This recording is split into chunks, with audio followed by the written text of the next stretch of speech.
We are now starting with chapter time series analysis. In fact, it's a very small and easy chapter from statistics. Time series analysis क्या है, तो उसके लिए हम लोग पहले पढ़ेंगे कि what is this time series. Time series किसे कहते हैं? जब भी स्टैटिस्टिकल डाटा को आप क्रोनोलॉजिकल ऑर्डर में अरेंज कर देते हैं तो उसको टाइम सीरीज कहा जाता है. क्रोनोलॉजिकल ऑर्डर मतलब डेट वाइज. जब हम स्टैटिस्टिकल डाटा को अरेंज कर देते हैं date wise, date wise means month wise, year wise, week wise, days wise, अगर ऐसी कोई अरेंजमेंट कर दी जाए स्टैटिस्टिकल ऑर्डर को तो उसे क्या कहा जाएगा? Time series. ठीक है. कौन से डाटा को? कोई भी डाटा, कोई भी statistical data. For example sales. If I give you sales like 2015 की सेल्स, 2016 की सेल्स, देन 2017 की सेल्स, then 2018 की सेल्स, then 2019, then 2020 सेल्स, तो पता है इसे क्या कहा जाएगा? What is this? This is time series. ठीक है. तो time series is a statistical data that are arranged and presented in a chronological order. Is a statistical data that are arranged and presented in a chronological order. Chronological order का मतलब होता है date wise. Over a period of time. ठीक है.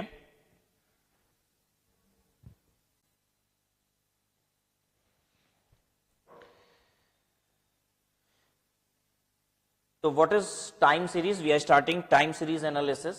Time series क्या होता है?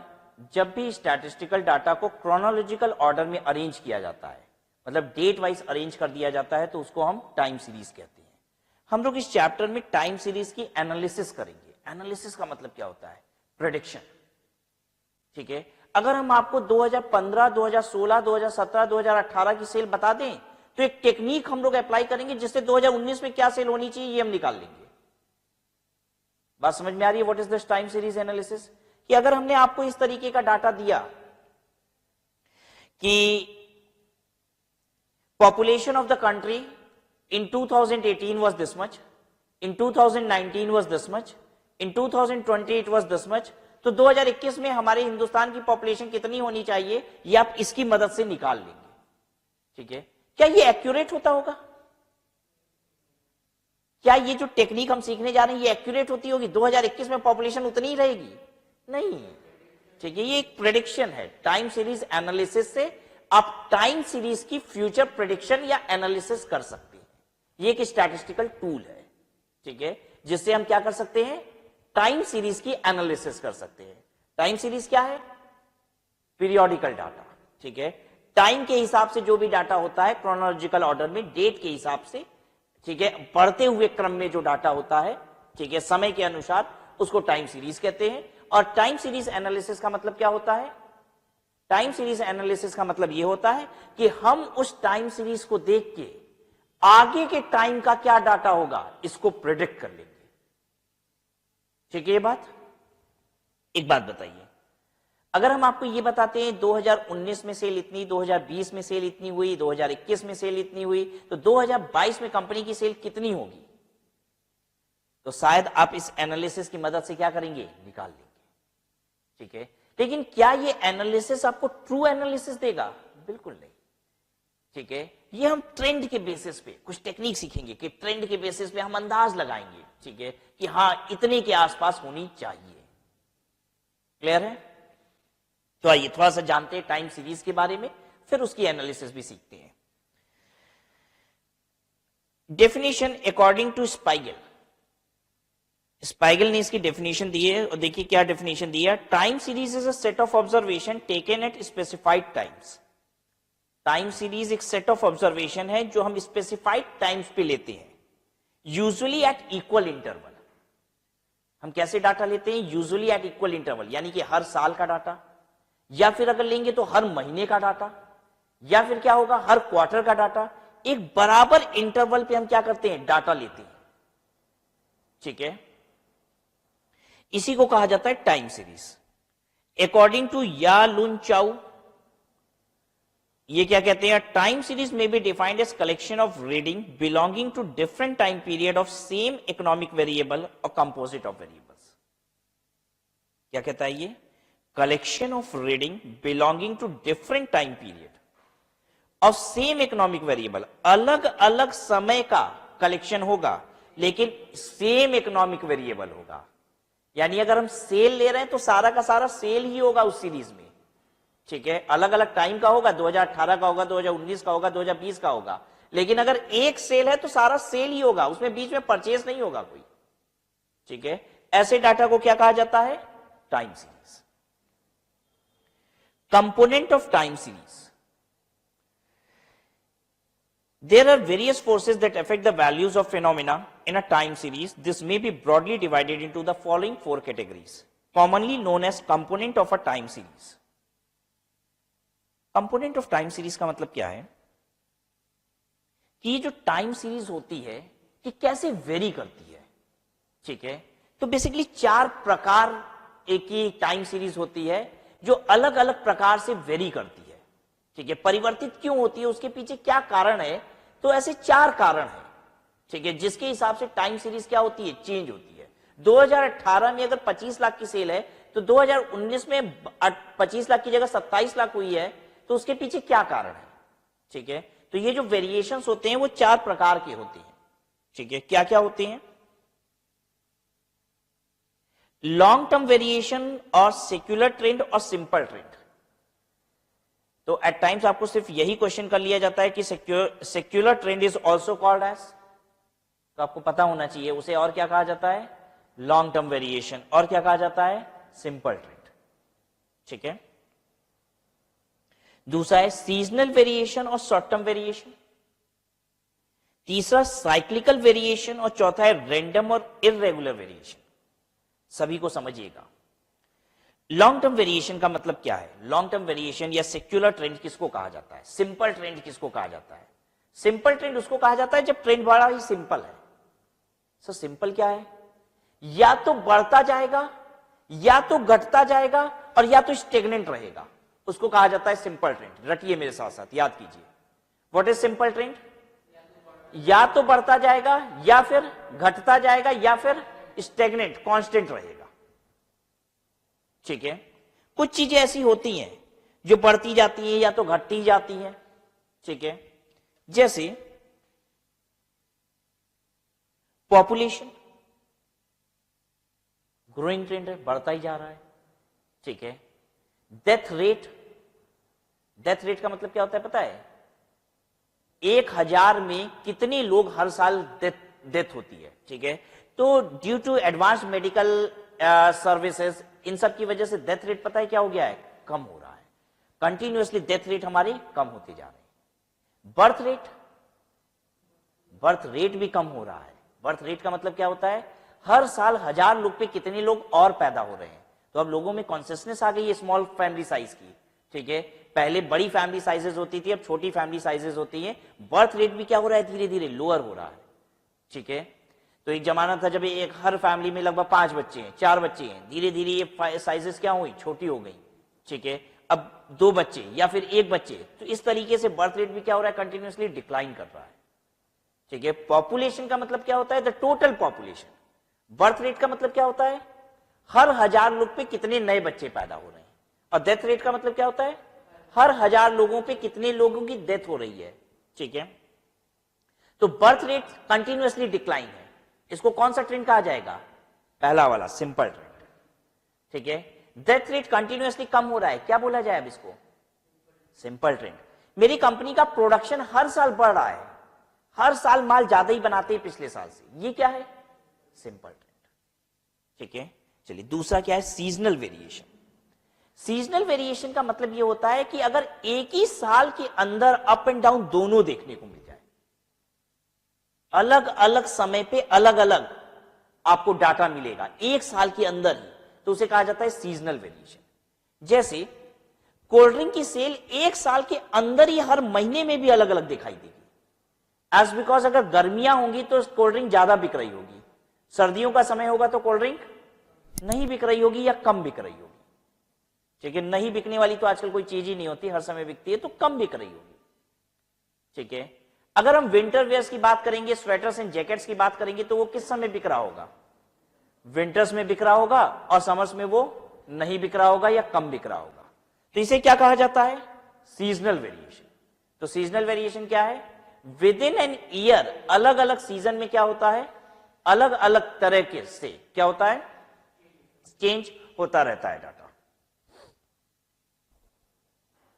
तो क्लियर है what is the seasonal variation? ठीक है। तो सेल ऑफ कोल्ड ड्रिंक का अगर हम डाटा आपको देते हैं तो ये क्या है? Seasonal variation. ठीक है। लेकिन पता है सीजनल वेरिएशन कब देखने को मिलता है? अगर डाटा हम साल भर से छोटा देते हैं। अगर हम डाटा ही ऐसे दें आपको 2017 की कोल्ड ड्रिंक सेल, 2018 की कोल्ड ड्रिंक सेल, 2019 की कोल्ड ड्रिंक सेल, तो आपको सीजनल वेरिएशन देखने को नहीं मिलेगा क्योंकि पूरे साल का डाटा है। ठीक है। फिर तो या तो वो बढ़ते क्रम में दिख रहा होगा या घटते क्रम में दिख रहा होगा। अगर बढ़ते क्रम में या घटते क्रम में दिख रहा है या फिर स्टेगनेंट दिखाई दे रहा है तो वो पता है क्या बन जाएगा? Simple trend. अगर इसी कोल्ड ड्रिंक के सेल के डाटा को मंथ वाइज बना दिया जाए, ठीक है, या फिर क्वार्टर वाइज बना दिया जाए, तो पता है ये कौन सा ट्रेंड बन जाएगा? ये बन जाएगा सीजनल वेरिएशन या short term variation. I hope आप डाटा पहचान लेंगे अब। Then cyclical variation. Cyclical variation क्या चीज होती है? हर चीज की प्रॉस्पेरिटी आती है। प्रॉस्पेरिटी का मतलब बूम। ठीक है। आपने इकोनॉमिक्स में पढ़ा होगा, एकदम हाई पीक पे हम चल रहे हैं। ठीक है। फिर उसके बाद प्रॉस्पेरिटी से रिसेशन आना शुरू होता है। रिसेशन का मतलब क्या होता है? मंदी का दौर शुरू हो गया है। ठीक है। और जब रिसेशन आता रहता है तो एक समय आता है जब हम कहां चले जाते हैं? डिप्रेशन में। डिप्रेशन का मतलब रिवर्स ऑफ बूम, एकदम नीचे चले गए। और फिर फेज आता है रिकवरी का। रिकवरी फेज का मतलब वापस से चढ़ना शुरू किए और कहां पहुंच जाते हैं? प्रॉस्पेरिटी। तो इकोनॉमिक्स में यह बात आपने सुनी होगी कि हर धंधे में यह चीज चलता है। एक बूम आता है तो फिर क्या आता है? डिप्रेशन भी आता ही है। फिर हम वापस से चढ़ते हैं और कहां पहुंच जाते हैं? अपने बूम पे। ठीक है। तो व्हाट इज साइक्लिकल वेरिएशन हम आपको ड्रॉ करके दिखाते हैं।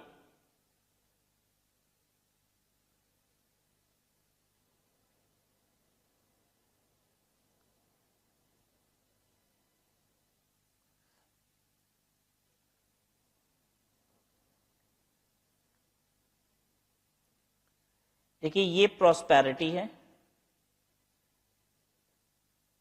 ये अपर पॉइंट प्रॉस्पेरिटी है, ये बिलो वाले पॉइंट को कहा जाता है डिप्रेशन। ठीक है।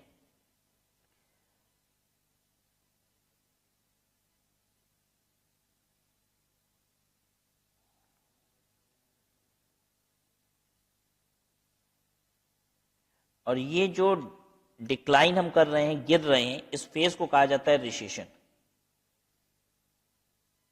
और ये जो मेरा चढ़ने वाला फेज है इसे कहा जाता है recovery.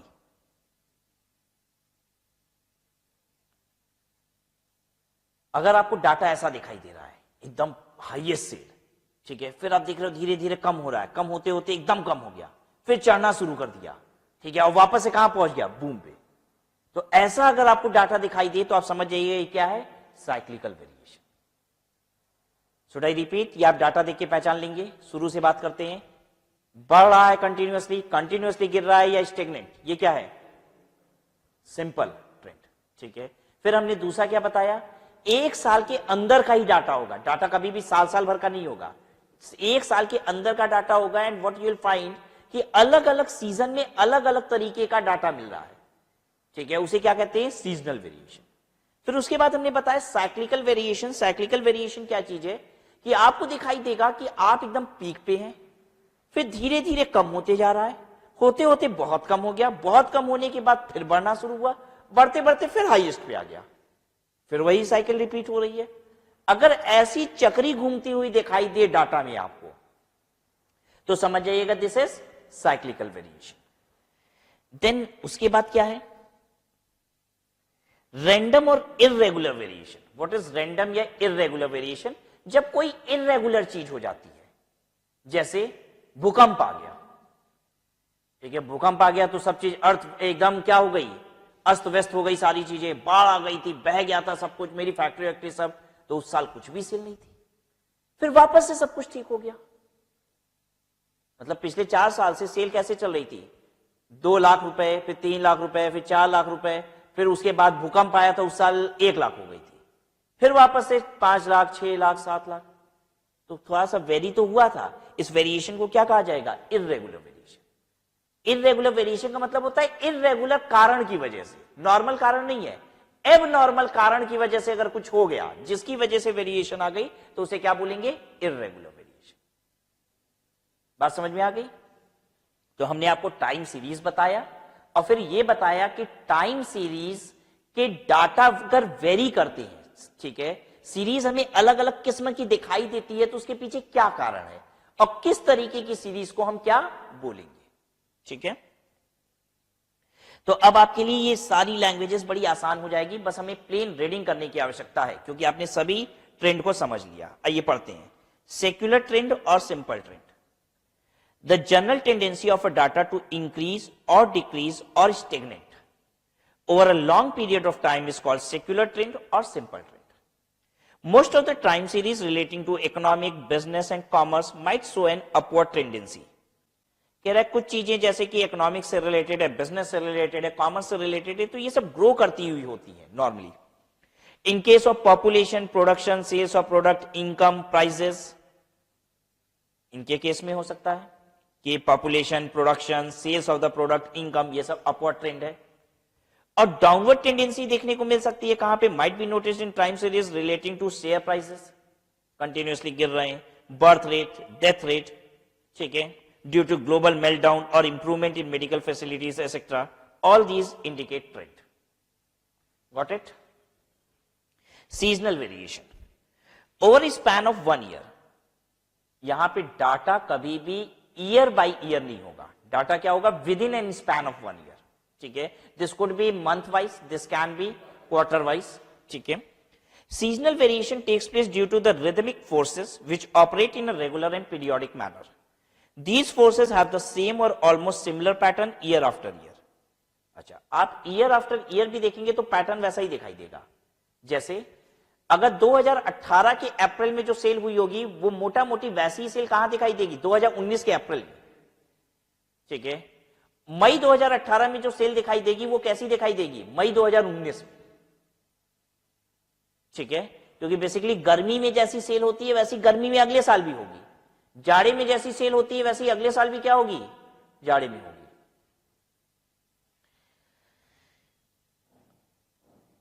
The seasonal variation could be seen and calculated if the data are recorded quarterly, monthly, weekly, daily और hourly basis, ठीक है। मतलब विद इन एन ईयर वाला डाटा होगा, क्वार्टरली हो सकता है, मंथली हो सकता है, वीकली हो सकता है, डेली डाटा हो सकता है या फिर आवरली डाटा हो सकता है। So if in a time series data of only annual figures are given, there will be no seasonal variation. और आपको हम एनुअल फिगर सीधे दे दें, एक साल का डाटा दे दें, तो सीजनल वेरिएशन आप देख ही नहीं पाएंगे। The seasonal variation may be due to various seasons or weather condition. For example, sale of cold drink would go up in summer and go down in winter. These variation may also be due to man-made conventions and due to habits, customs or traditions. For example, sales might go up during Diwali and Christmas or sales of restaurant and eateries might go down during Navratris. कह रहा है कि दिवाली और Christmas में restaurant वगैरह की cell वगैरह बढ़ जाएगी, ठीक है। वही अगर नवरात्रि की बात करें, लोग व्रत रहते हैं तो उस समय सेल रेस्टोरेंट्स की डाउन हो जाएगी। तो ऐसा सिर्फ एक ही साल नहीं होगा, हर साल वही चीज देखने को मिलेगा, ठीक है। These are called seasonal variations. Cyclical variation याद है क्या है? ऊपर से नीचे जाएंगे, नीचे से फिर ऊपर जाएंगे और ये साइकिल हमारी चलती रहेगी। These variation in a time series are due to ups and downs recurring after a period from time to time. After a period मतलब say for example 4 साल 5 साल, 4 साल 5 साल बाद टाइम टू टाइम वो चीज रिपीट करेगी, ठीक है। फिर वही चीज मिलने लग जाएगा। जैसे ऐसा कुछ हम डाटा बना के दिखाएं आपको, सेल का ही डाटा ले लो, ठीक है। इधर ईयर है और ईयर समझ लीजिए आगे बढ़ रहे हैं 1 2 3 4 व्हाटएवर, ठीक है। तो पहले साल सेल थी 50 लाख, फिर आप देखेंगे कम होने लग गई, वो 48 हो गई, फिर वो 45 हो गई, करते करते आप कितने पे आ गए? 20 लाख। फिर आप देखिए बढ़ना शुरू हो गया 22 लाख, करते करते करते करते कहां पहुंच गए आप? वापस से 50 लाख। फिर 50 लाख जैसे ही पहुंचे फिर ये साइकिल रिपीट होना शुरू हो गई, फिर अब 48 लाख, ठीक है। क्लियर है बात सबको? तो इसको कहा जाता है cyclical variation.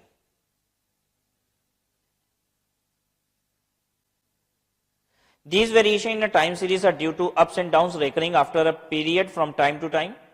Though they are more or less regular, they may not be uniformly periodic. These are oscillatory movements which are present in any business activity and is termed as business cycle. Economics में ये बात आपने पढ़ी थी, इसको business cycle भी कहा जाता है. Boom to depression and again from depression to boom, what we call business cycle. It has got 4 phases consisting of prosperity, that is boom, recession, depression and recovery. All these phases together may last from 7 to 9 years, maybe less or more. Generally ऐसा देखने को मिलता है business में कि 7 से 9 साल में ये साइकिल घूमती है. ठीक है, किसी बिजनेस में कम या ज्यादा भी हो सकती है, ऐसा बोल रहा है. Random or irregular variation. These fluctuations are a result of unforeseen and unpredictable forces. Unpredictable forces which operate in absolutely random or erratic manner. कह रहा है कि ये किसका रिजल्ट होते हैं? अनफोर्सीन. अनफोर्सीन का मतलब जिसकी आप कल्पना नहीं कर सकते, होगा तभी पता चलेगा. ठीक है, ऐसा कुछ, या unpredictable forces which are random. Random किसको कहा जाता है? अचानक कोई भी चीज अगर आ जाए तो उसको रैंडम कहा जाता है. Erratic manner. इरेटिक का मतलब होता है एनीथिंग विच इज अनऑर्गेनाइज्ड. ठीक है, अगर कोई भी चीज प्लान्ड होती है, ठीक है, सिस्टमैटिक होती है, तो उसके रिवर्स को क्या कहा जाता है? इरेटिक. इरेटिक का मतलब अनसिस्टमैटिक. ठीक है, अचानक से कुछ भी बिना प्लानिंग के. ठीक है, they do not have any pattern and it cannot be predicted in advance. इसका कोई पैटर्न नहीं है, ये एडवांस में आप प्रिडिक्ट भी नहीं कर सकते. These variations are due to flood, जैसे कि फ्लड की वजह से कोई वेरिएशन आ जाए. वॉर हो गया, ठीक है, वॉर हो गया तो निश्चित है बहुत सारी चीजें इफेक्ट हो जाएंगी. ठीक है, फेमाइंस. अच्छा, वॉर हो गया तो क्या चीजें इफेक्ट होंगी? जैसे मान लीजिए खेती हो रही थी, ठीक है, तो जंग छिड़ गई है, तो जमीनों पे खेती थोड़ी ना हो रही है, तो इफेक्ट हो जाएगा. ठीक है, भाई जंग का समय तो हो सकता है हथियारों की डिमांड बढ़ गई है, तो ऑटोमेटिक बहुत ज्यादा गोलीबारी, इन सब चीजों की सेल क्या हो गई? ऑटोमेटिक बहुत इंक्रीज हो गई. ठीक है, तो ये इस तरीके की अगर कहीं भी वेरिएशन दिखाई देती है तो उसे क्या कहेंगे? Random variation. ठीक है, फेमाइंस, अर्थक्वेक्स, स्ट्राइक्स, लॉकआउट्स. ठीक है, do you understand what is strikes and lockouts? Lockouts का मतलब भी स्ट्राइक्स ही है. ठीक है, स्ट्राइक का मतलब है वर्कर हड़ताल पे चले गए. लॉकआउट का मतलब हो सकता है कोई भी दूसरे कारण की वजह से फैक्ट्री बंद चल रही है.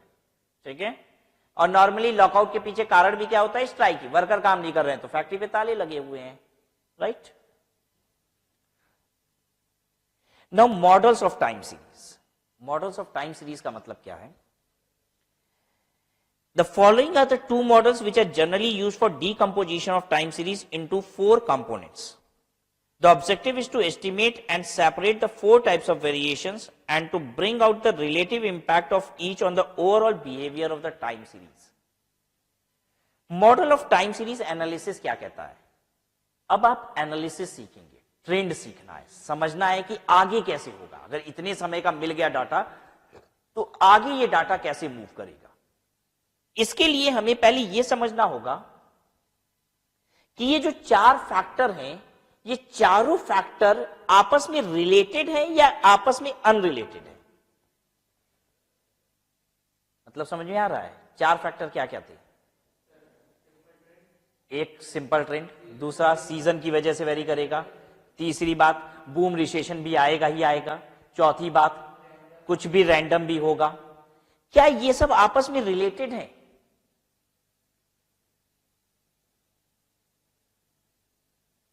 आपस में रिलेटेड का मतलब क्या होता है? कि अगर वॉर होगा, ठीक है, तो मेरा क्या होगा? इर्रेगुलर हो जाएगा, मेरी सेल बहुत कम हो जाएगी. ठीक है, क्या इसी से बूम और डिप्रेशन भी डिफाइन होता है? क्या इसी की वजह से डिप्रेशन आ जाता है, फिर वॉर खत्म होता है तो बूम आ जाता है? हो भी सकता है और नहीं भी हो सकता है. इन्हीं फैक्टर्स की वजह से कुछ होता है. ठीक है, हमारे यहां कुछ इर्रेगुलर चीजें होती हैं, सेल घट जाती है, फिर वो इर्रेगुलर चीजें खत्म होती हैं तो फिर सेल बढ़ जाती है.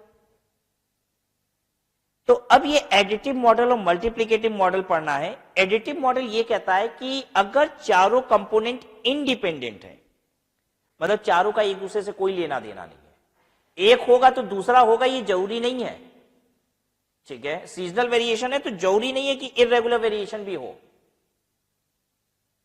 अगर ये इंडिपेंडेंट है तो आपको अगर चारों अलग अलग इंपैक्ट डालते हैं तो कह रहा है ओवरऑल अगर टाइम सीरीज का इंपैक्ट समझना है कि क्या होगा तो चारों चीजों को जोड़ के सोचिए। अगर ये चारों अलग अलग इंपैक्ट डालते हैं, चारों का आपस में कोई भी लेना देना नहीं है, और आपको हम कहते हैं अब बताओ फ्यूचर के बारे में, तो क्या आप किसी एक चीज को सोच के बताओगे? नहीं। कैसे सोचोगे? चारों को मिला के। ये है एडिटिव मॉडल, ठीक है। कह रहा है टाइम सीरीज की एनालिसिस करने के लिए पहले विचार करो। क्या विचार करो? कि भाई ये चारों एक साथ चलते हैं या अलग अलग भागते हैं सब। तो एडिटिव मॉडल ये कहता है चारों मान लो अगर अलग अलग भागते हैं आपकी इंडस्ट्री के केस में, ठीक है, अगर ये चारों अलग अलग भागते हैं तो कुछ भी अगर समझना है, एनालाइज करना है आपको टाइम सीरीज को, फ्यूचर के बारे में समझना है तो चारों को जोड़ के समझो। TCSI, ठीक है, ये पता है ये क्या है? ये सब चारों को शॉर्ट में लिख रहे हैं, ठीक है।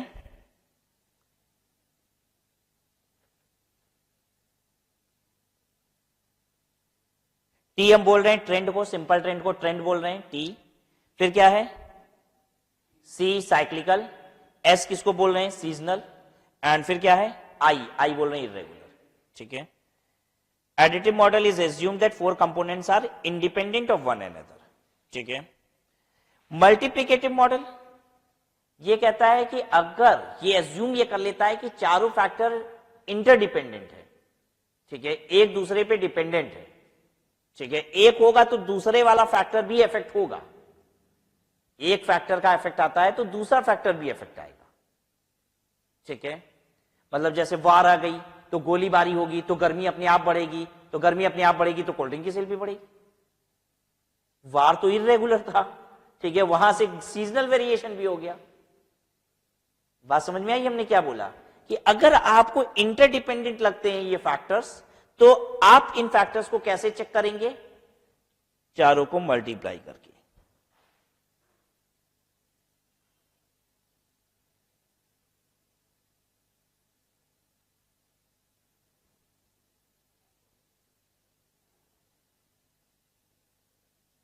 ज्यादा दिमाग नहीं लगाना है, बहुत हल्के से इस बात को समझनी है, ठीक है। क्लियर है सबको एडिटिव मॉडल और multiplicative model?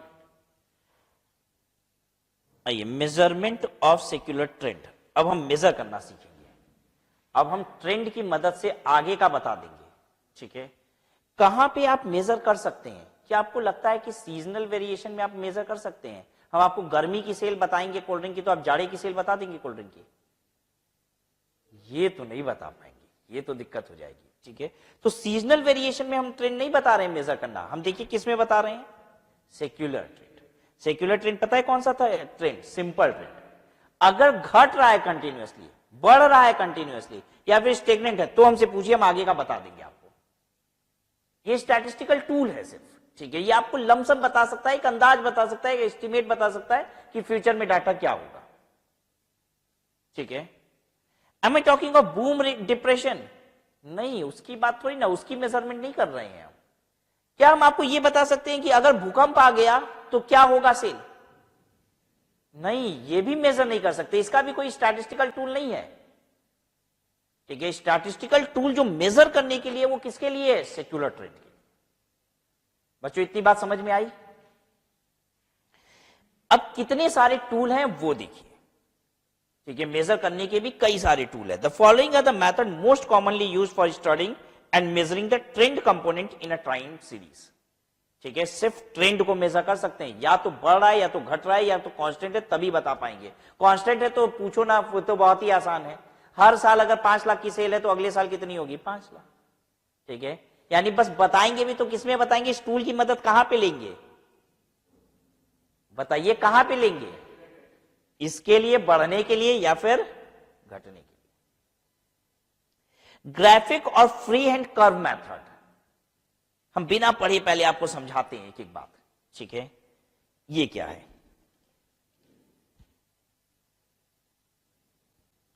Graphic of free hand curve method ये कहता है सिंपल सा ग्राफ बनाओ फ्री हैंड से एकदम। देखो क्या कहना चाहता है,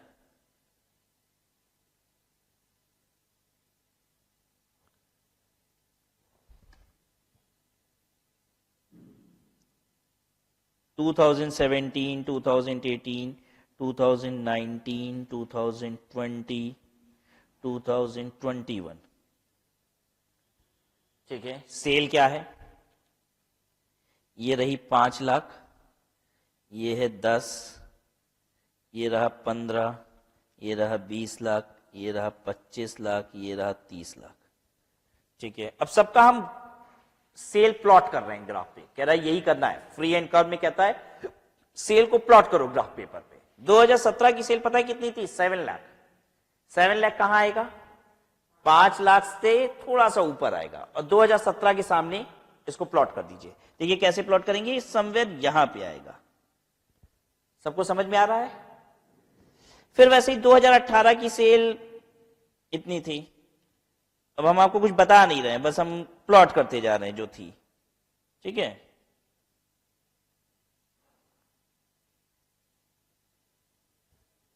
अब ये हमने सारी सेल प्लॉट कर दी। फ्री हैंड कर्व से हमको 2022 का आप जानना है सेल, तो कहता है ऐसे करो, काम करो बस फ्री हैंड। फ्री हैंड देखा आपने, हमने क्या किया, सारे पॉइंट को मिला दिए। अब कह रहा है सारे पॉइंट को मिला दी ना, अब 2022 का तुमको सेल जानना है, और बताए तुमको 2022 का सेल। ये रहा 2022, ये देखो ये कहां जा रहा है स्ट्रेट लाइन इसकी, ये रहा। ठीक है, कितनी सेल होगी पता है, 30 लाख। समझ में आ गया what is free hand curve. Free hand curve का मतलब है कि 5 डाटा को प्लॉट करो ग्राफ पेपर पे, और जितने पॉइंट्स तुम्हारे बने उसको फ्री हैंड से, फ्री हैंड का मतलब स्केल लेके नहीं, फ्री हैंड से खींचो उस पे से लाइन, अपने आप तुमको फ्यूचर का डाटा मिल जाएगा। राइट, पढ़िए इसको। The data of a given time series is plotted on a graph and all the points are joint together with a straight line. This curve would be irregular as it includes short run oscillation. कह रहा है ये curve एकदम सीधा नहीं होगा, irregular होगा, तो थोड़ा सा मतलब एकदम स्ट्रेट ऐसे नहीं जाएगा। कह रहा है जरूरी नहीं है कि एकदम ऐसे जाए, हमारी भी तो ऐसे नहीं गई है, दिख रहा है ना, थोड़ा सा आपको कुछ कर्व सा ऐसा कुछ दिख रहा है, दिख रहा है। तो कह रहा है कि ऐसा हो सकता है कुछ ऑसिलेशन हो, मतलब एकदम स्ट्रेट जाए ऐसा जरूरी नहीं है। And would show up a long period general tendency of the data. While drawing this curve, it should be kept in mind that the curve should be smooth and the number of points above the trend curve should be more or less equal to the number of points below it. क्या कह रहा है? कह रहा है कि जब आप कर्व खींचेंगे तो जितना नीचे पॉइंट्स को आपने ज्वाइन किया उतना आगे तक भी खींचिएगा, उसी फ्लो में एकदम, हाथ रोकिएगा नहीं। 6 पॉइंट को अगर पकड़ते हुए लेके आ रहे हैं तो उतनी लंबी लाइन और खींच दीजिएगा आगे भी, उसी फ्लो में एकदम, बिना हाथ को रोके।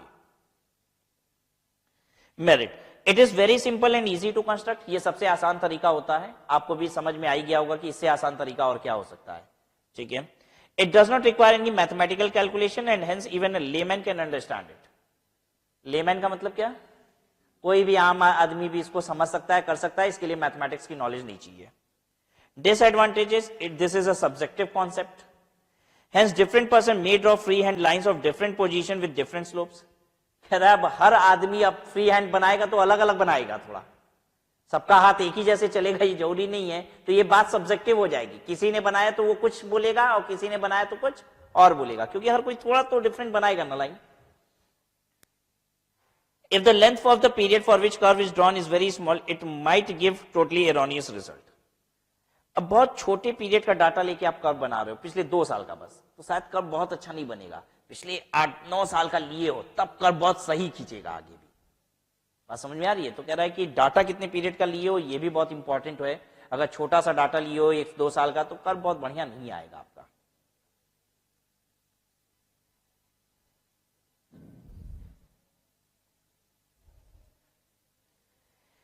मेथड ऑफ सेमी एवरेजेस, ये क्या कहता है? मेथड ऑफ सेमी एवरेजेस भी बेसिकली ग्राफ पेपर पे टाइम को प्लॉट करने को ही कह रहा है, लेकिन इसका तरीका अलग है। सेमी एवरेजेस को कहता है कि पहले डाटा को सेमी कर दीजिए, आधा कर दीजिए, बीच में से डाटा को काटिए। अगर टोटल 10 साल का डाटा है तो ऊपर वाले 5 साल को अलग कीजिए, नीचे वाले 5 साल को अलग कीजिए। ऊपर वाले 5 साल का एवरेज लीजिए। एवरेज कैसे लिया जाएगा? सबको ऐड कर दीजिए, divided by number of data. अगर 5 साल का है तो डिवाइडेड बाई 5। नीचे वाले 5 साल के डाटा को भी क्या कीजिए? ऐड कीजिए, डिवाइडेड बाई 5। अब जो आया उन दोनों को प्लॉट कीजिए ग्राफ पेपर पे और दोनों को ज्वाइन कीजिए फ्री हैंड। अब जो लाइन क्रिएट हो रही है, कह रहा है कि ये ट्रेंड है। क्यों ऐसा कह रहा है पता है? कह रहा है कि बहुत पुरानी बात को भी बराबर इज्जत और तवज्जो मत दो। पुराने 5 साल को पहले अलग करो, नए 5 साल को अलग करो, क्योंकि जो चीज आज चल रही है वो नई वाली चीजें उससे ज्यादा मिलती जुलती होंगी। ठीक है, पुराने वाले को अलग एवरेज करो, नए वाले को अलग एवरेज करो, अब 2 लाइन बनाओ, उसके बेसिस पे आप लाइन खींचो। ठीक है ये बात? तो ये बेसिकली होगा क्या? इस तरीके से कुछ होगा। I am talking about semi averages. ठीक है, ये कैसे होगा? सेमी एवरेजेस में हम बेसिकली 2 पॉइंट प्लॉट कर लेंगे। पहले 5 साल का एवरेज ये आया, दूसरे 5 साल का एवरेज ये आया। ठीक है, तो अब लाइन हम कैसे बनाएंगे? फ्री हैंड, ये ऐसे। अब आप किसी भी ईयर का हमसे कहेंगे आने वाले ईयर का ये है, तो हम बता देंगे आपको देख के इससे कि ये कौन सा पॉइंट है। ठीक है, ये होता है semi averages. Under this method, the whole time series data is classified into 2 equal parts and the average for each half are calculated. अच्छा, इवन नंबर अगर है डाटा के तभी आप हाफ हाफ कर भी पाओगे। जैसे 9 साल का डाटा है तो आधा आधा कैसे करोगे? तो पता है क्या किया जाता है? 1 साल छोड़ देना है। ठीक है, ताकि डाटा ही कितने साल का हो जाए? 8 साल। ठीक है, अब कौन सा छोड़ना है आइए पढ़ लेते हैं। If the data is for even number of years, it is easily divided into 2. If the data is for odd number of years, then the middle year of the time series is left. कोई भी मत छोड़ना, middle ear. यानी कि अगर 9 साल का data है तो ऊपर के 4 उठाइए, नीचे के 4 उठाइए, बीच का रह जाएगा, यानी 5वां साल कट जाएगा।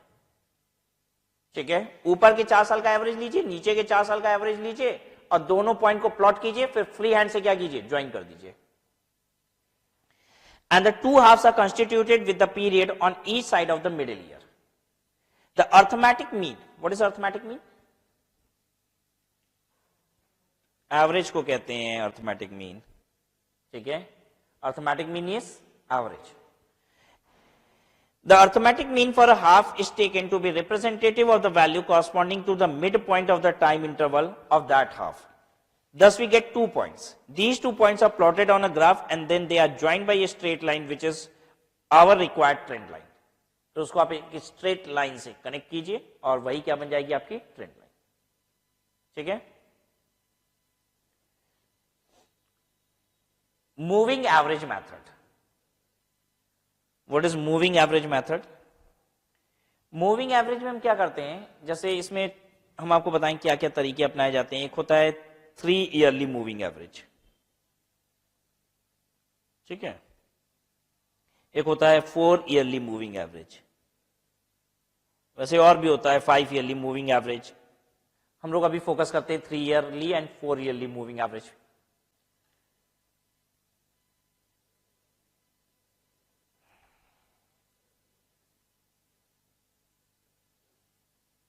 इसमें क्या किया जाता है, जैसे डाटा है 2017 का, 2018 का, 2019 का, 2020 का, 2021 का, 2022 का एंड सो ऑन। ठीक है, तो 3 ईयरली मूविंग एवरेज में हम क्या करेंगे? पहले इस 3 साल का हम एवरेज लेंगे। ये एक डाटा आ गया मेरे पास। ठीक है, फिर दूसरा क्या करेंगे? 2017 छोड़ देंगे, इस 3 साल का एवरेज लेंगे। ठीक है, ये आया। फिर क्या करेंगे? 2018 छोड़ देंगे, 2019, 20 और 21 इसका एवरेज लेंगे। ये तीसरा डाटा आया। ठीक है, इस तरीके से हम एवरेज करते हैं। 4 ईयरली मूविंग एवरेज में क्या करेंगे? हम 4 साल का एवरेज लेंगे और एक एक छोड़ते जाएंगे। ठीक है, क्या मकसद है अभी थोड़ा सा बात करेंगे। हम थोड़ा सा आपको मूविंग एवरेज समझाना चाहते थे। मूविंग एवरेज का मतलब होता है एवरेज एक एक को मूव कराते रह जाएंगे, हम एक एक को इग्नोर करेंगे, फर्स्ट डाटा को इग्नोर करके क्या करेंगे, एवरेज लेते जाएंगे। This is called moving average. ठीक है, जैसे 5 ईयरली मूविंग एवरेज होगा तो पहले 5 का एवरेज आएगा, फिर फर्स्ट को छोड़ देंगे, अगले 5 का एवरेज आएगा, फिर फर्स्ट और सेकंड को छोड़ देंगे, अगले 5 का एवरेज आएगा। ठीक है, moving average method of moving average is an average arithmetic mean of fixed number of items. Fixed number of items का मतलब ईदर 3 और 4 और 5 व्हाटएवर। ठीक है, नोन एज पीरियड, उसी को पीरियड कह रहे हैं। तो 3 ईयर, 4 ईयर, 5 ईयर। अगर मंथली डाटा है तो 3 मंथ, 4 मंथ या फिर 5 मंथ ऐसे कर रहे होंगे। Which moves through a series by dropping the first item of the previously averaged group, जिसमें पिछले ग्रुप में जो हम एवरेज किए थे उसके पहले डाटा को छोड़ देना है, and adding the next item in the successive average, और अगले आइटम को ले लेना है। The value so computed is considered the trend value for the unit of time falling at the centre of the period used in calculation of the average. कह रहा है वो जो एवरेज आ रहा है वो उस डाटा के, उस जिसका एवरेज ले रहे हो उसके सेंटर का वो डाटा माना जाएगा। मतलब 2017, 18 और 19 इसका जब एवरेज लोगे तो वो डाटा किसका माना जाएगा, 2018 का, उसके सेंटर का। जब 18, 19, 20 इस 3 का एवरेज लोगे तो बताए उसका क्या माना जाएगा, 2019 का डाटा। अब 4 ईयरली मूविंग एवरेज में तब क्या होगा सर, ये परेशानी 2017, 18, 19 और 20 इस 4 साल का हम एवरेज लेंगे तो सर ये किसका एवरेज कहलाएगा, ये किसका डाटा कहलाएगा। तो अभी सिखाएंगे थोड़ी देर में। ये पता है किसका कहलाएगा, 2018 और 19 के बीच का।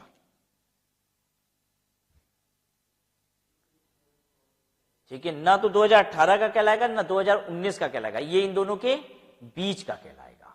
हम उसको बोलेंगे this is data of 2018 and 19 के सेंटर का। ठीक है, क्या करेंगे इससे अभी देखते हैं हम लोग। इतनी बात क्लियर है।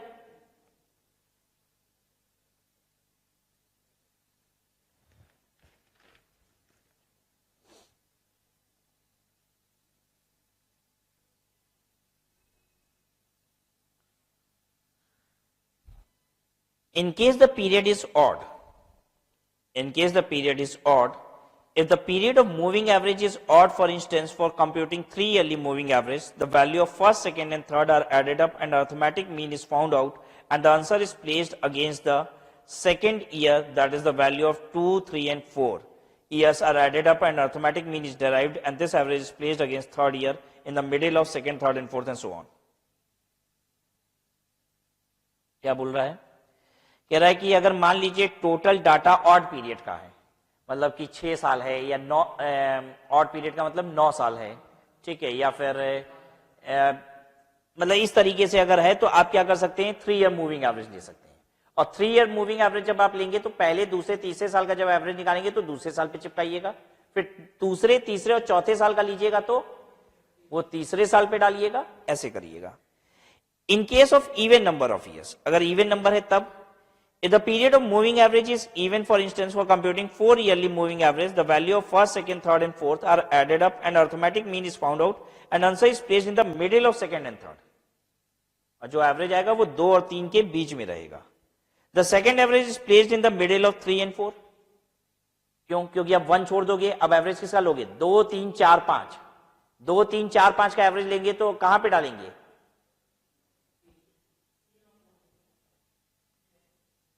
1, 2, 3, 4 का एवरेज लेंगे, कहां डालना है इसको बताइए, एवरेज 2, 3 के बीच में। अब 2, 3, 4, 5 का करना है तो कहां ला लेंगे, 3, 4 के बीच में। ठीक है, अब ये वाला डाटा ऐड कर लेते हैं और दोनों को डिवाइडेड बाय 2 कर देते हैं, वो 3 के आगे डाल देते हैं, आ गया। तो 4 ईयरली मूविंग एवरेज में मेहनत ज्यादा करनी पड़ेगी। ठीक है, एक बार में किसी के सामने, और जैसे अगर हम 1, 2, 3 वाला लिए होते तो सीधे 2 के सामने आ जाता डाटा। 4 ईयरली मूविंग एवरेज में किसी ईयर के सामने डाटा नहीं आता है, 2 बार करना पड़ता है एवरेज, तब जाके क्या होता है, किसी पर्टिकुलर ईयर के सामने आता है। ठीक है, एक बार 2 3 के बीच में आएगा तो फिर 3 4 के बीच में आएगा, फिर उन दोनों को फिर एक साथ लेंगे तो कहां पे आएगा, 3 के सामने। ठीक है, ऐसे ही सारा आते जाएगा। ठीक है, ऐसे ही आगे भी बढ़ेगा।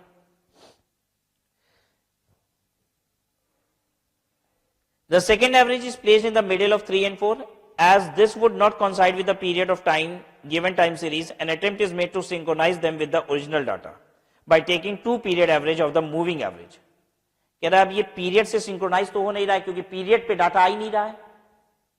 ठीक है, पीरियड के सामने तो डाटा आया नहीं, तो कह रहा है कि अब क्या करते हैं हम, फिर 2 पीरियड एवरेज लेते हैं। मूविंग एवरेज जो आपने बनाया उसका 2 पीरियड का एवरेज ले लेते हैं।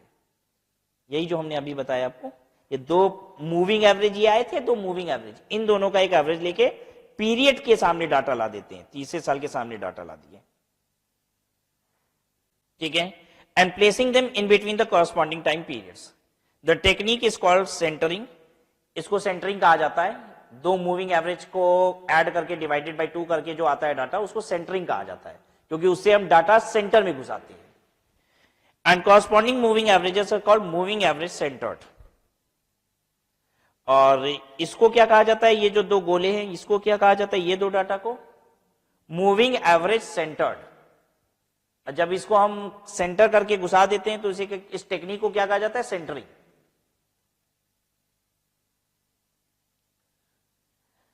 आइए, the wages of certain factory workers are given below using 3 yearly moving average indicate the trend in wages. आपको कह रहा है कि वेजेस का ट्रेंड बताइए आगे क्या होने वाला है। ठीक है, बताएं आपको आगे क्या होने वाला है वेजेस का ट्रेंड। चलिए देखिए कैसे बताएंगे।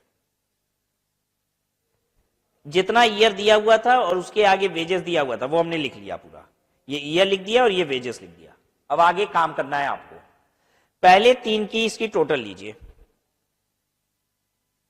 करिए इन तीनों की टोटल। 1200, 1500, 4100, 1400।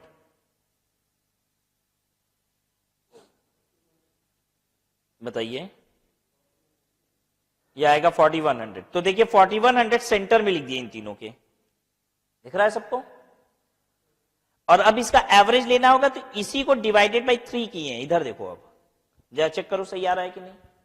इसी के सामने इसका एवरेज लिख देंगे डिवाइडेड बाई 3 करके। ठीक है, अब पहले वाले को छोड़ दीजिए, 1200 को छोड़ दीजिए, बाकी 3 लीजिए। बाकी 3 का मतलब 1500, 1400 और 1750, ये 3 लीजिए। कितना, 4650। तो इन तीनों के सेंटर में 4650 है, वहां लिखिए और डिवाइडेड बाई 3 करके यहां लिख दीजिए।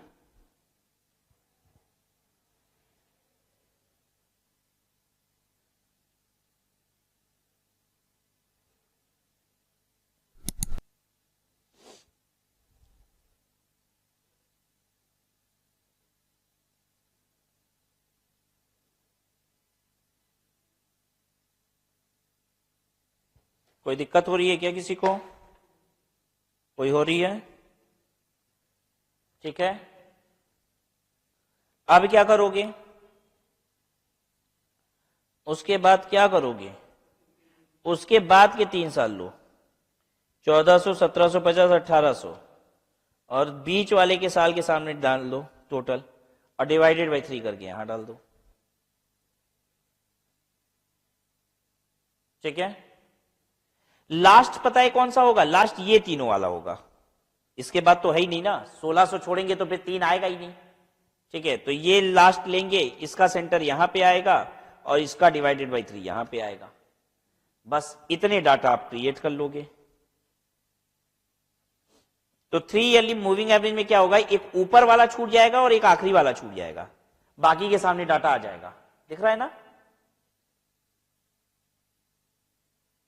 अब ये जब डाटा आ गया है तो बनाइए ग्राफ पेपर पे ईयर के सामने ये और ज्वाइन कीजिए लाइन से, यही आपको ट्रेंड दिखाएगा। Got it? भूलोगे तो नहीं ना?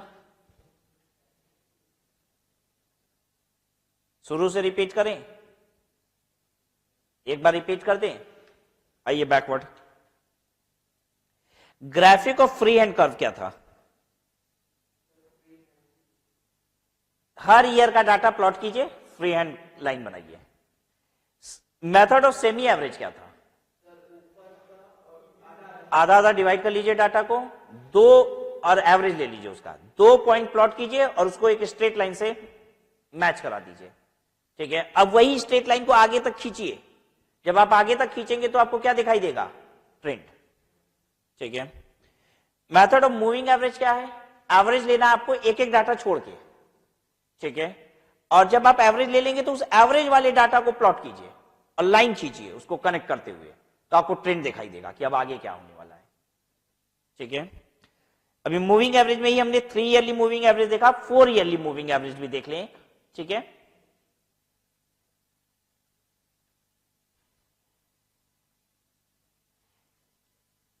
फोर ईयरली मूविंग एवरेज का एग्जांपल नीचे उसी के है, देखिए एग्जांपल 2 में कह रहा है कि 4 ईयरली मूविंग एवरेज बनाइए। ठीक है, तो 4 ईयरली मूविंग एवरेज कैसे बनेगा?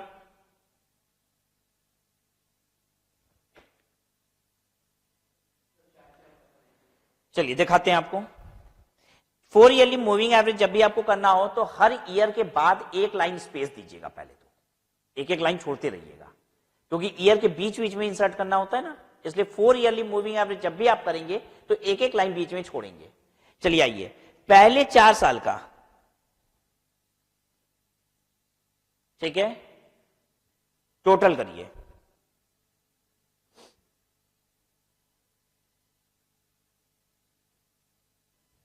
पांच, 6, 7 और 8, 2005, 2006, 2007 और 2008 का टोटल करेंगे। कहां लिखेंगे? कहां लिखेंगे? 6 और 7 के बीच में। ठीक है, 6 और 7 के बीच में लिख दीजिए। ठीक है, सही है ना? बोलो टोटल ठीक है कि नहीं? ठीक है, अब 2005 को छोड़ दीजिए, अगले 4 साल का टोटल कीजिए। और जब अगले 4 साल का टोटल करेंगे ना, 6, 7, 8, 9, तो 7 और 8 के बीच में लिखना होगा।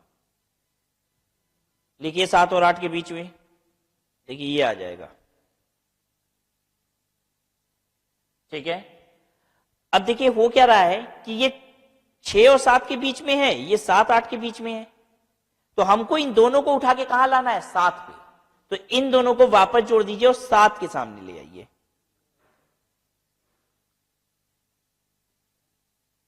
ठीक है, अब इसको डिवाइड कितने से करना पड़ेगा पता है? 8 से, डिवाइडेड बाई 8 करना पड़ेगा।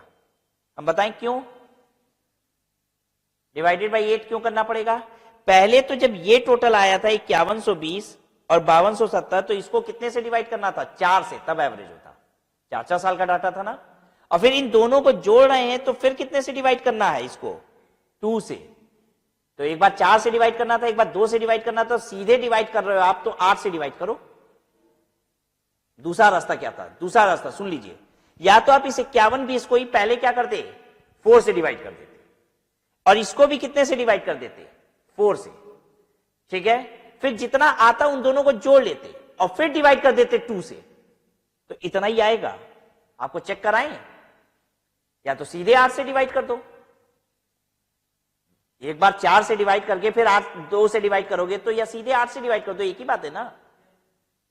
देखिए हम क्या कह रहे हैं, divided by 4 and then again divided by 2, या फिर सीधे क्या कर लीजिए? Divided by 8। यही करा रहे हैं आपको। ठीक है, तो डाटा एकदम अब सामने आ गया, किसके? 2007 के। बिल्कुल वैसे ही अब 2005 को छोड़ के आगे बढ़ना होगा आपको और वही काम करना होगा। तो सबके सामने 2008 के सामने भी आ गया, 9 के सामने, 10 के सामने।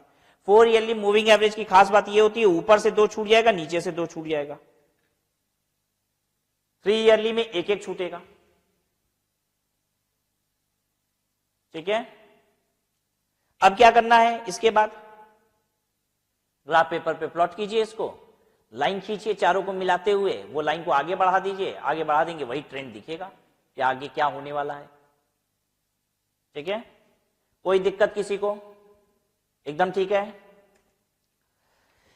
एक सेकेंड मेथड भी इसका है, वो ये वही मेथड है। हमने क्या किया है कि पहले टोटल किया 4 साल का, और फिर 4 से डिवाइड कर दिया, 4 से डिवाइड करने के बाद जो फिगर आई है उसको जोड़ा, फिर ये आया, फिर उसको 2 से डिवाइड किया तो ये आ गया। ठीक है, 4 का डाटा लेके ऐड करके 4 से डिवाइड करो, फिर 2 डाटा लो और 2 से डिवाइड करो, और या फिर 4 का टोटल लो, दूसरे 4 के टोटल के साथ जोड़ दो और सीधे कितने से डिवाइड कर दो, 8 से।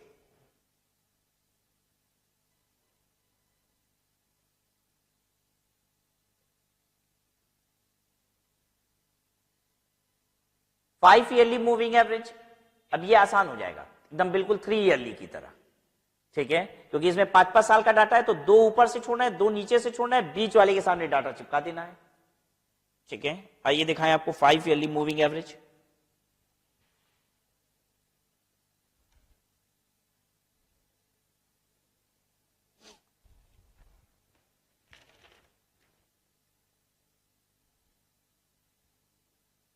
फाइव ईयरली मूविंग एवरेज कैसा है, देखिए 5 साल का डाटा लीजिए, 1 2 3 4 5, और बीच में चिपका दीजिए उसको टोटल करके। 5 साल का डाटा पकड़िए, सेंटर में ले आइए उसको। ठीक है, तो किसी ना किसी ईयर के सामने ही आएगा, क्योंकि 5 साल का है तो 2 ऊपर से छोड़ना है, 2 नीचे से, ईयर के सामने आएगा। अब सीधे क्या कीजिए, उसको डिवाइडेड बाई, बोलिए कितने से डिवाइड करना होगा, 5। ठीक है, लास्ट 5 साल कौन सा होगा, ये वाला लास्ट 5 साल होगा ना। ठीक है, तो जब ये वाले लास्ट 5 साल का आप एवरेज करेंगे, टोटल करेंगे तो यहां आएगा। ठीक है, और इसका 5 साल का फिर हम एवरेज कर लेंगे डिवाइडेड बाई 5 करके। इसके बाद हम बढ़ नहीं पाएंगे, क्यों, क्योंकि 2008 छोड़ेंगे तो 4 ही साल बचेगा। तो इसमें भी होगा क्या, ऊपर से 2 छूट जाएगा और नीचे से 2 छूट जाएगा, जैसा 4 ईयरली में हो रहा था। 3 ईयरली में कितना छूट रहा था, 1-1 छूट रहा था।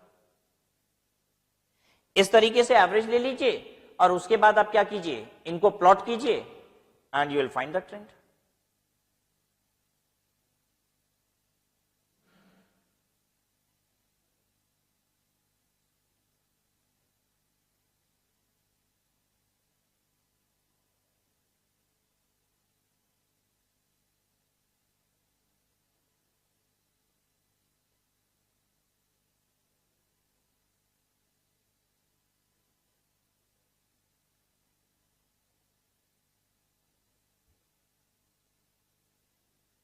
ठीक है, यहां तक कोई परेशानी किसी को?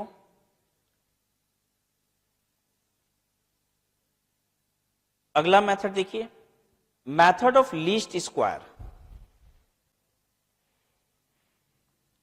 ये मैथमेटिकल अप्रोच है, यहां कैलकुलेशन करना पड़ेगा। ठीक है, यहां कैलकुलेट करके हम लोग निकालते हैं कि ट्रेंड आगे क्या होगा। ठीक है, ट्रेंड की एक लाइन बनाई जाती है, एक इक्वेशन बनाया जाता है।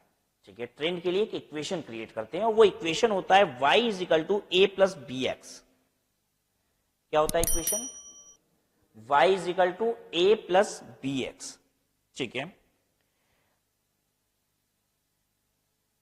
इसमें हम a और b अब ये निकालना सीखेंगे। y = a + bx होगा, where a = summation y/n and b = summation xy/x²। इतनी चीजों को मार्क कर लीजिए कि आपको ध्यान क्या देना है, हमें एक इक्वेशन बनाना है, ऐसे याद रखिए, y = a + bx। फिर उसके बाद अगर हमें एक इक्वेशन बनाना है y = a + bx, तो हमें उसके लिए a चाहिए और b चाहिए। a कैसे निकालेंगे, सिग्मा y/n, और b कैसे निकालेंगे, सिग्मा xy/σx²। ठीक है,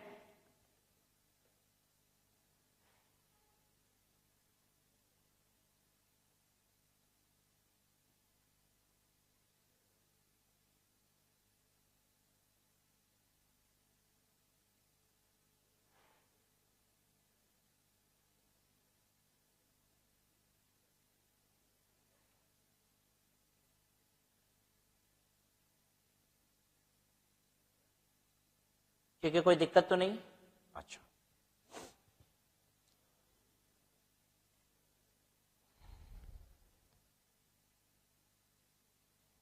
इस एग्जाम्पल को करने से पहले एक सिंपल सा एग्जाम्पल ले लेते हैं, हम आपको करा देते हैं एक सिंपल सा एग्जाम्पल, फिर उस बुक वाले एग्जाम्पल को लेते हैं।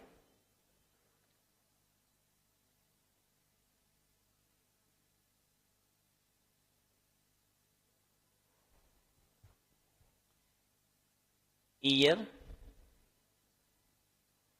सेल्स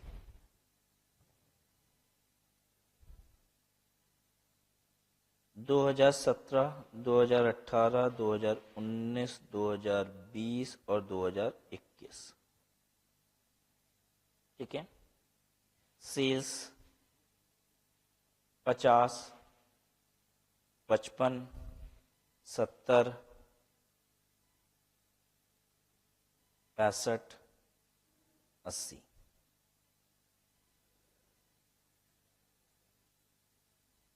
ठीक है। ईयर है, सेल है, हमको अब इसके आगे की सेल निकालनी है, यानी 2022 की सेल बताइए, 2023 की सेल बताइए, ये करना है। तो अब इसके लिए हम लोग एक इक्वेशन बनाने जा रहे हैं। इक्वेशन क्या होता है? y is equal to a plus B x, ठीक है। y वो चीज होती है जो आपको निकालनी होगी। हमने क्या कहा? 2022 की सेल निकालिए। 2023 की इस डाटा की मदद से क्या फ्यूचर का प्रेडिक्ट करोगे? बताओ आप ही, सेल ही तो प्रेडिक्ट करोगे। तो बताइए सेल को ही y कहा जाता है। हमने बताया था ना, इक्वेशन होता है, क्या होता है? y is equal to a plus B x, ठीक है। तो y क्या है? वही आइटम है y जिसका आप फ्यूचर प्रेडिक्ट कर रहे हो, ठीक है। उसी का इक्वेशन बनाएंगे। भाई हमें सेल का इक्वेशन चाहिए, इसको y कहा जाता है, सेल, ठीक है। अब इसके बाद आप बनाइए x। सेंटर में 0 रखेंगे। अब दूसरा प्रश्न आपके मन में यही उठेगा, सर अगर सेंटर है ही नहीं तो डाटा 5 साल की जगह 6 साल का होता, 4 साल का होता तो सीखेंगे अभी, ठीक है।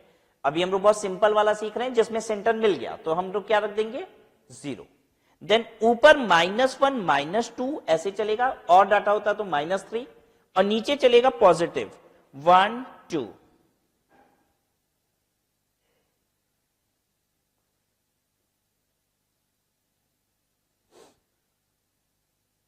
ठीक है।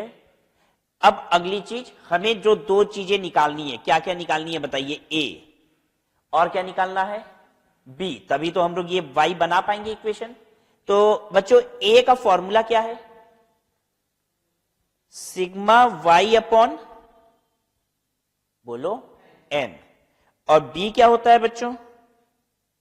Sigma xy upon sigma x square,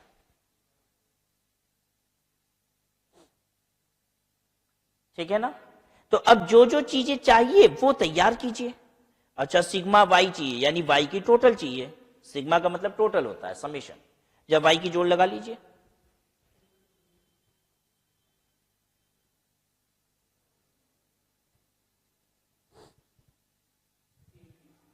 हाँ, 320, ओके। तो देखिए हमें सिग्मा y तो मिल गया 320। n का मतलब होता है कितने नंबर ऑफ ईयर्स है। n means number of data. कितना है डाटा? 5 डाटाज हैं, डिवाइडेड बाई 5, 64। अब sigma xy upon sigma x square निकालना है। सिग्मा xy यानी ये रहा y, ये रहा x, इनकी मल्टीप्लीकेशन का टोटल चाहिए। तो कर लो भाई, xy निकाल लो, जो जो चाहिए वो निकालना पड़ेगा। तो ये कितना हो गया? -100, -55, 0, 65, 160।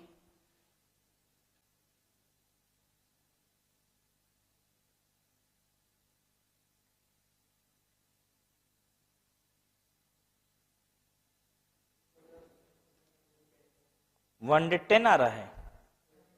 नहीं, 70। प्लस और माइनस दोनों है ना, माइनस वाले को माइनस करो। 70 70। फिर एक्स स्क्वायर का भी सिग्मा चाहिए, तो एक्स स्क्वायर बनाइए। -2 का स्क्वायर 4, 1 का स्क्वायर -1 का स्क्वायर 1, 0, 1, 4, कितना हो गया? 10, ठीक है। Sigma xy upon sigma x square हो जाएगा 70 अपॉन 10, 7। अब इक्वेशन बना लीजिए, y is equal to a plus B x, ठीक है, तो a इज 64 और बी एक्स यानी 7x, y is equal to 64 plus 7x, ये बन गया इक्वेशन। यही है मेरी ट्रेंड लाइन, इसी से ट्रेंड हम बता देंगे, ठीक है। अब आप हमको बोलिए कौन से ईयर का आपको चाहिए सेल? हाँ 2022 का, ठीक है।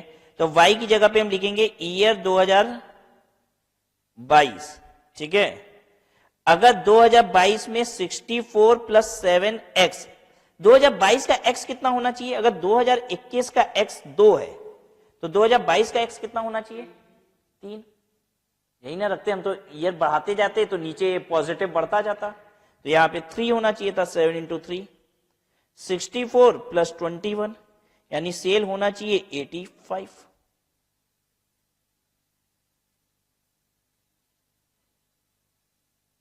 बोलिए समझ में आया कि नहीं? क्लियर हुई बात? अच्छा चलो हमको बताओ 2024 की सेल कितनी होनी चाहिए, ईयर 2024 की।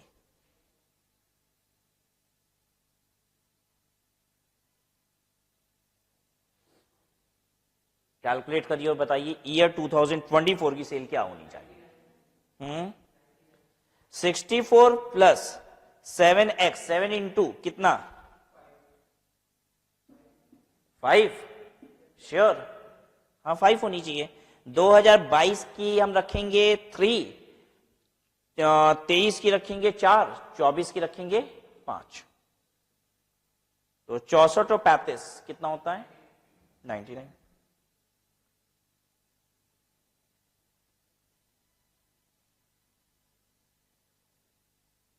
कोई दिक्कत किसी को? नहीं। अच्छा अब सीख लेते हैं, बस कोई दिक्कत नहीं है इसमें। आप फॉर्मूला अगर आपको याद है तो आप तुरंत कर लेंगे। y is equal to A plus B X, A का फॉर्मूला और बी का फॉर्मूला याद रखिए बस, ठीक है। और ये याद रखिए कि y क्या होता है। y क्या रहता है?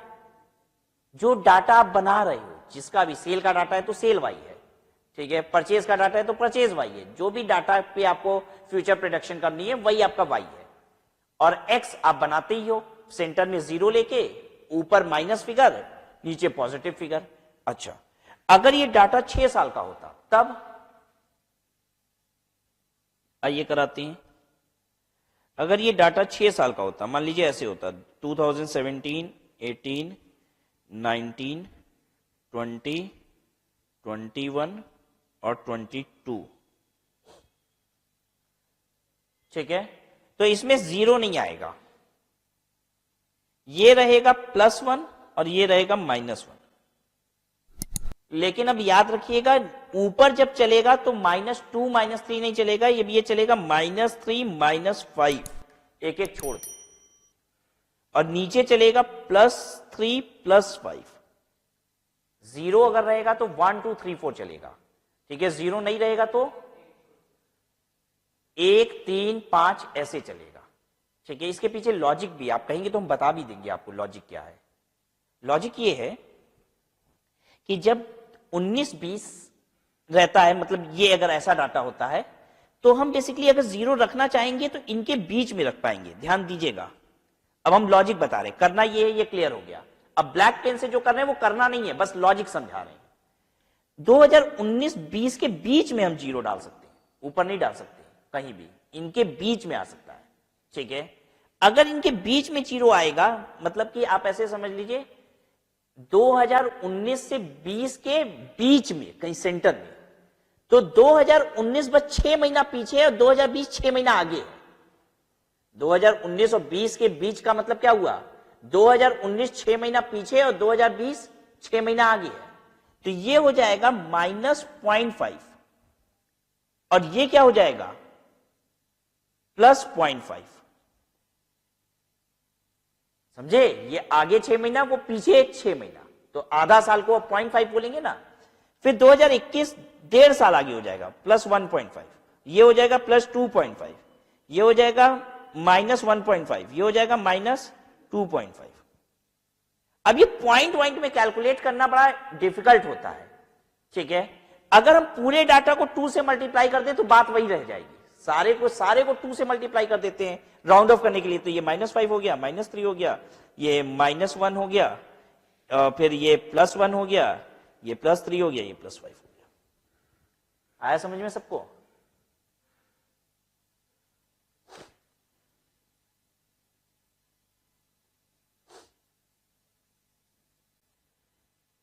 ठीक है, क्लियर है बात सबको?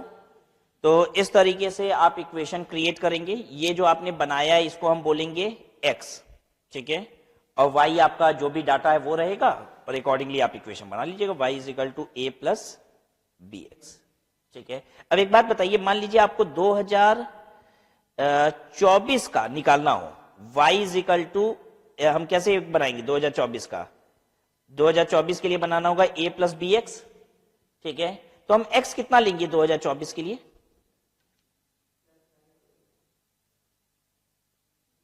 कितना लेंगे?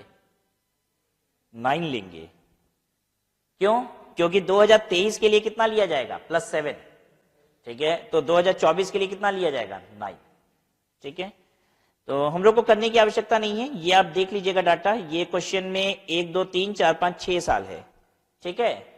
ये वाला ये आप उड़ा दीजिए, ये हमने कॉन्सेप्ट समझाने के लिए कॉलम बना दिया था कि देखिए आधा होता है इसलिए, तो आप छोड़ दीजिए, क्या मतलब है, ठीक है। आप बीच में से लीजिए -1 -3 -5, नीचे लिखा 1 3 5, ठीक है। ये बस समझाने के लिए था, this was only for explanation, इससे हमने कुछ किया नहीं है कोई calculation, this was only for explanation, ठीक है। फिर हमने x का स्क्वायर बना लिया, xy बना लिया, ताकि σx² आ जाए, σxy आ जाए। इन सब की मदद से हमने ये सब कैलकुलेट कर लिया, ठीक है।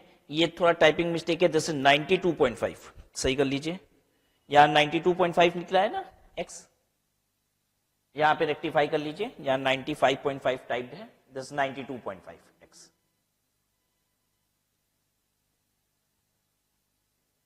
अच्छा, 2010 का हमने +5 लिखा हुआ है, क्वेश्चन में लिखा हुआ है 2012 का बताओ, तो 2012 का x कितना लोगे? नहीं, 2012 का x कितना लोगे? 2011 का 7 लोगे, 12 का 9 लोगे। तो बस हमने 9x को 9 रखा और सॉल्व कर दिया इसको, ठीक है। तो ये आप देख लीजिएगा। So this was all about the chapter time series analysis, ठीक है। इसके बाद हम लोग को MCQs और करनी है, राइट।